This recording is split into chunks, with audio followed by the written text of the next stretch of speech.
sahabat rumah belajar, jumpa lagi bersama saya Tuti Renova Habiahan, bidang studi Pendidikan Agama Katolik dan Budi Pekerti.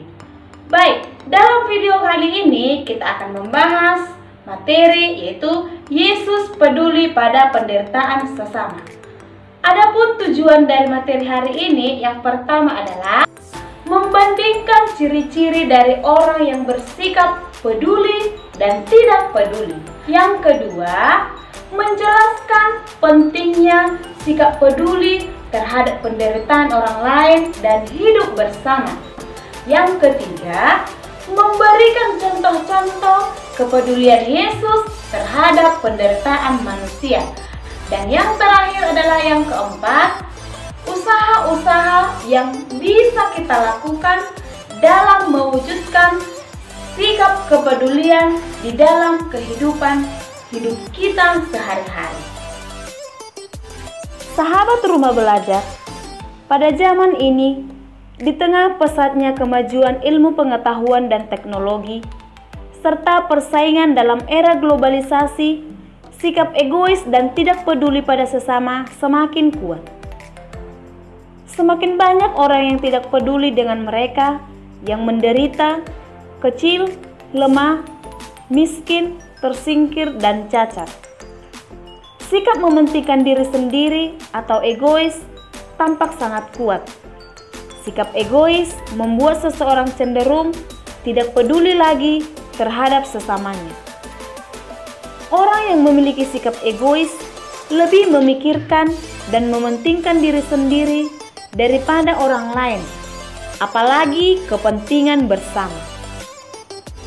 Situasi tidak peduli terhadap sesama dapat terjadi di mana saja, baik di dalam kehidupan keluarga, di sekolah, maupun masyarakat.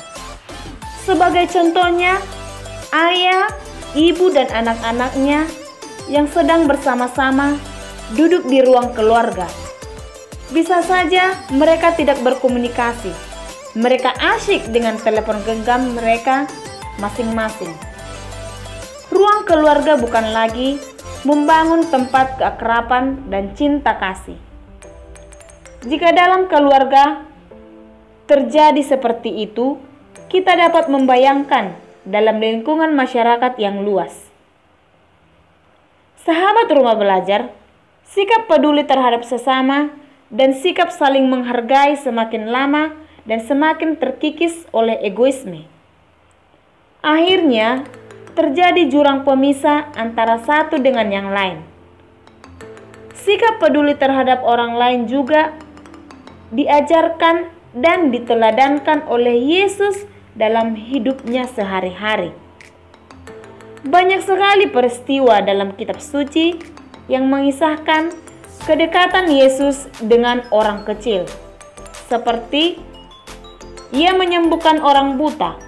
Bahkan pada hari Sabat yang bagi orang Yahudi tidak boleh melaksanakan pekerjaan, Yesus berani mengambil sikap dengan menyembuhkan orang sakit pada hari itu.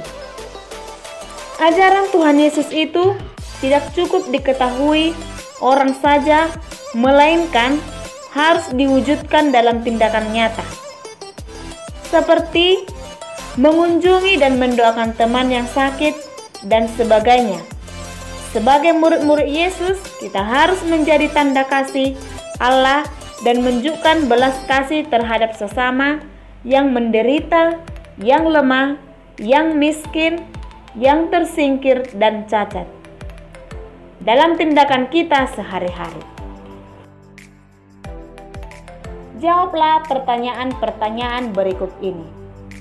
Yang pertama, apakah Anda pernah peduli terhadap sesamamu? Yang kedua, bagaimana perasaanmu ketika melihat temanmu menderita?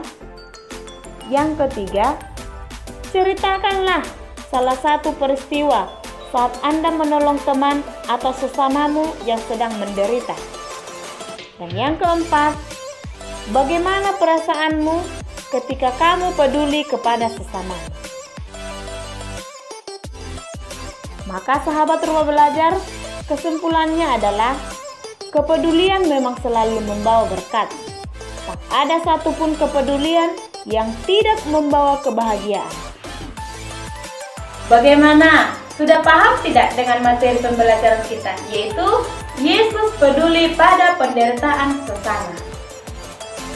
Itulah pembelajaran kita pada hari ini. Semoga bermanfaat bagi sahabat rumah belajar. Belajar di mana saja, kapan saja, dan dengan siapa saja.